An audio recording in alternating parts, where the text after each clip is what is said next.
I mean, because you look at Japan, 48. That means they're living long lives. They are.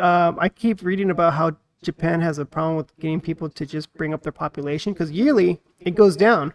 Yeah, Look at that. they're It's negative. the net change goes down 1/3% yearly. So they're worried about that because they need a workforce, but they have too many old people. That are retiring and stuff. They don't have enough people to take over those jobs.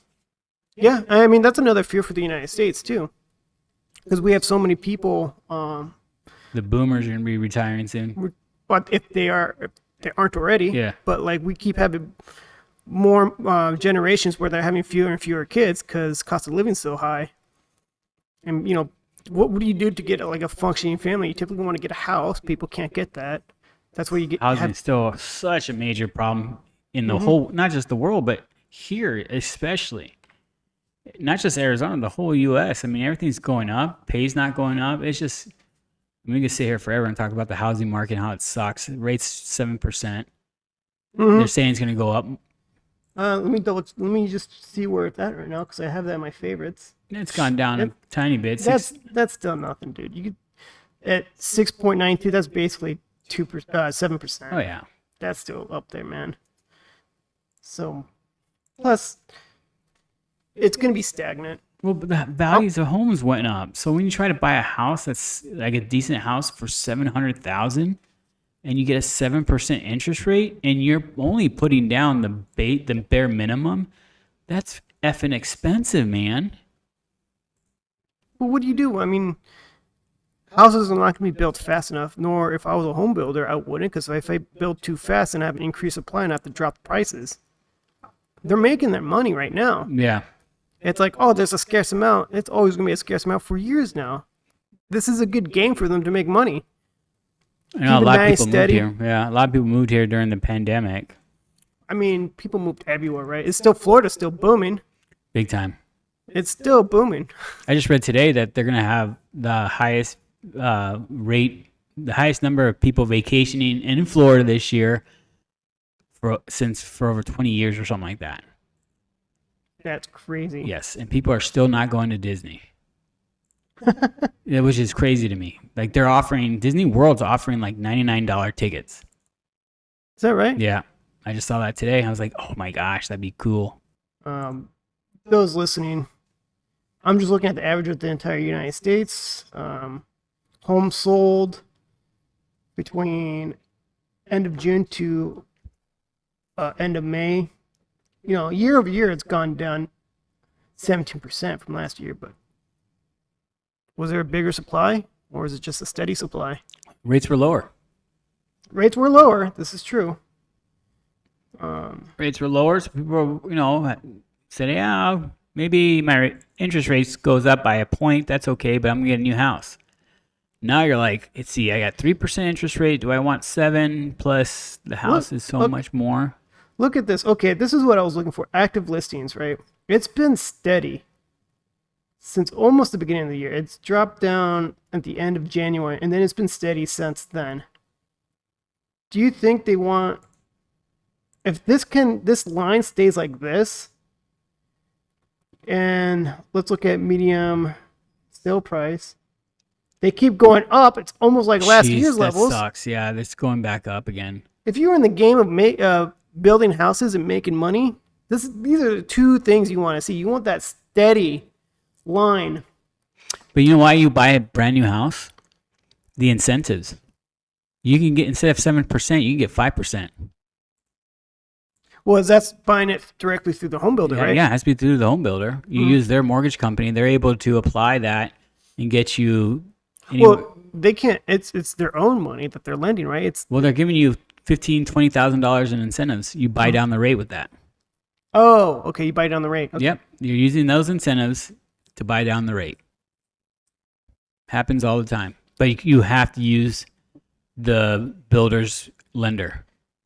You can't go to Chase and go, hey, I'm going to get a brand new house. They're going to be like, okay, here, this is what we can give you, 7%. The average cost of a house just it's almost as bad as it was last year. It's about to cross it real soon. No, it's going to cross by next week. Yet, rates are higher. Yeah. And the amount of there's no surplus of homes. It's stagnant.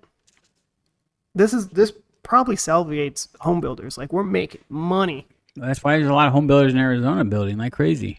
Mm-hmm. So they're not going anywhere. So Do you think they're building like crazy, or they just have a steady pace going on? they got a steady pace. They can't build like crazy. Mm-hmm. I got some friends at builders, and they're doing it.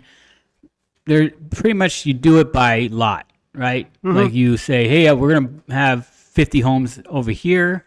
Sell out. Say you have like 80 to 90% done on the books. Then you introduce, hey, we're opening up another 50 homes 5 miles down the street. And the community's called so and so, and then you start doing the reservations for people that are going to buy the house, and we'll buy that house, and it'll be done in 9 months to a year, and then they do it again. Yeah. For the active listings again. So I think this is probably their sweet spot, right? About the 700,000 in the United States. Yeah, 700,000 is an average home in Arizona. It's different in Texas. That's like No, this is active listings. Of active listings in the U.S. is 700,000, not the price. I'm sorry, because we just saw the medium sell price is almost 383,000. That's crazy, but I think that's the sweet numbers that home builders are probably negotiating. Like, hey, let's just keep it under a million.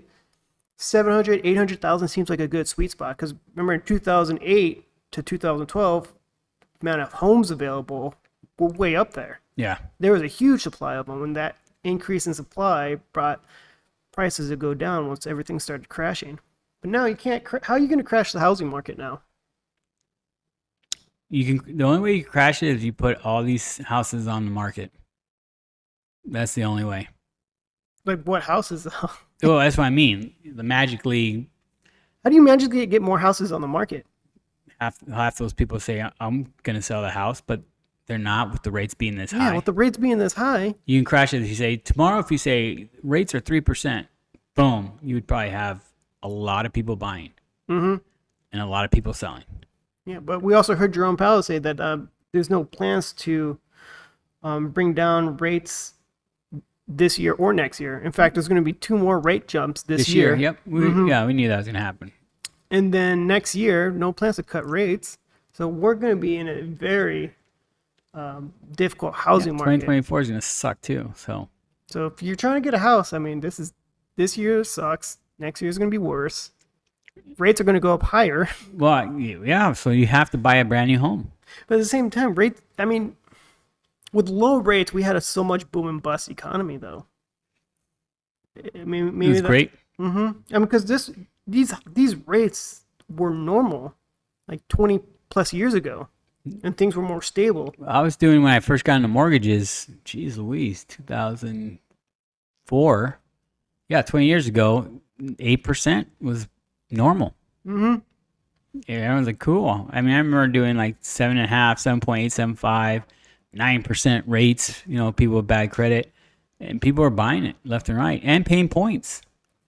That was a different world, but yeah, it's completely different now. The only thing is, it's like nothing's slowing down the cost of a house right now. Which sucks. Nothing is slowing down, correct? Not even the increase in rates. But people aren't making more money. There's no like raises. I don't know how housing's going up as much as it is. Is it just because there's people who have a lot of cash who are just buying it and flipping them for rent? It's all investors like BlackRock buying houses and renting them out, and then they'll sell them when the market keeps going up even more. Yeah, could be. BlackRock can play the long game. Yeah, they can. They investment can buy all these company. houses and say, you know what? Let's sit on these investments and let's just charge a hell of a high rate on rent, and we're good. We'll sell these in 10 years. So Make our money. Yeah, because I think I read an article that 80% of mortgages right now are under 5%. So who wants to give that up for a 7% with a house that costs more? It's going to cost more. Yeah, right. Cost more. Rates can be a lot more. Your house payments can be a lot more. Unless you really can afford it, you do it. I don't think that prices will like crash. I think they'll just get to a point where it just stops and stays steady. Stay steady with the interest rates, stay steady with house prices, and then people will just have to eventually figure out a way to get better earning potential to be able to afford that house at the 7% rate. But that's going to take time. And I think that's the long game the Federal Reserve is talking about, because Jerome Powell did say this is going to take a while. This is going to take a while. It's not going to be a short fix. Well, we already know it's going to be the rest of this year and next year. So you're maybe looking at 2025 is like when you can take a breath. Well, maybe, hopefully, house prices go down, but if they stay the same, then people really have to fight up. Let's be honest. You only want the house prices to go down if you have to buy. If you already have a house, you're like, go up, go up, go up. Let's be honest. But you also can't move up in a house. You can't just sell your house that you just bought 10 years ago. Yeah, you're gonna make money off it, but to get your next house to move up in, it's still gonna be expensive, and you're looking at a higher rate. So the move up buyer is also gone. Well, for now, the move up buyers are gonna buy in a couple of years, unless he was planning on buying this year. Then he's screwed. If you wait it out, you already have your house. Because at the end of the day, your house goes up. It doesn't matter because that house you're buying, yeah, it's expensive, but your house went up. So you have all this equity. Same thing on the down low. Oh, housing's going down. That's okay because you sell your house low, you're buying a new house low. So that part evens out. I'm just saying, if you don't have a house, you're screwed. If you don't have a house, if you don't have a base, you're screwed. Yeah, I mean, we've kept seeing these YouTube bros about the housing market to crash, but the longer they wait, the more the house is becoming more unaffordable. No one can tell. You watch those things, half the people tell you this, half the people tell you the opposite, and one of them is going to be right? Oh, sure.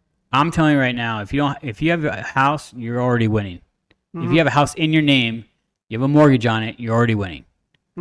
It's those that have to sell their house. We know people that have to sell for one thing or another, and they're looking at the market going, I can't afford a new house. Yeah. I have to get a roommate, move in back with my parents, move in with my sister, like whatever it is, like if you don't have your own house, you're screwed. You're going to be enslaved to renting.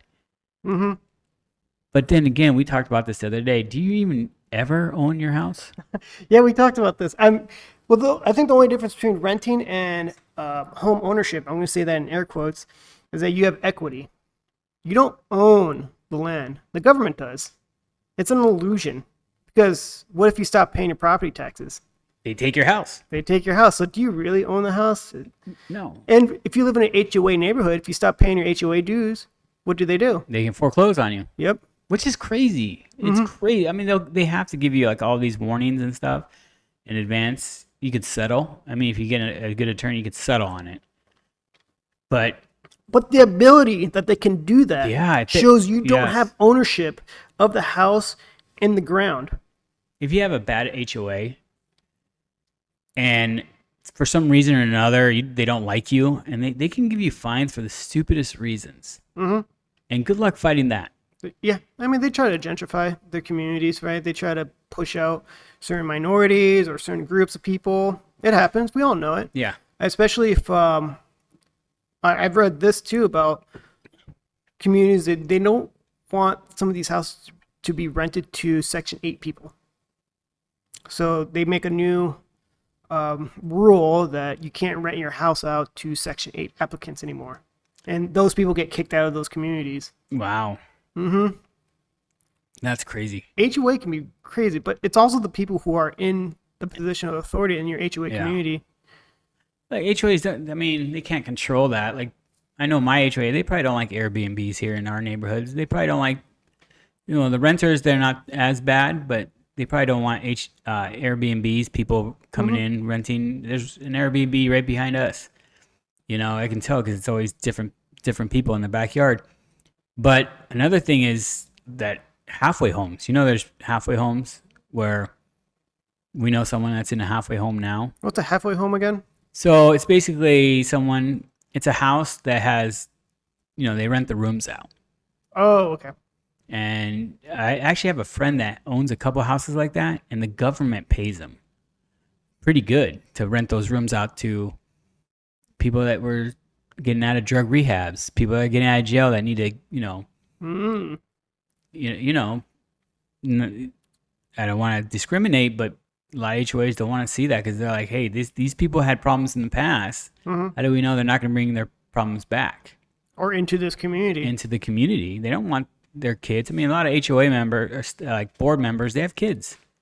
Mm-hmm. They don't want their kids to be. Well, they're fellow members or fellow homeowners of that community. Yep. That's who the HOA board members are. Yep. And, it would behoove people to attend their meetings and have a voice into what's going on in the community. I mean, do you want certain things to be enforced or not? Or what do you want in your community that makes it feel safe? Correct. But HOAs, I mean, good, bad. It could be bad if enough people allow it. If you don't attend to the meetings, have a voice, actually run for a seat as a board member. But anyway, housing. I don't know how it's going to go down. No one does. So all you do is run it through, see what happens. Thanks for watching our clip. If you want to see more clips like this and you like our views, like the show, click here for some more clips. If you want to hear the whole podcast, watch the whole podcast, click here for the whole podcast. Remember, like, subscribe, hit the notification bell, and we'll get back to you. Thank you and have a great day.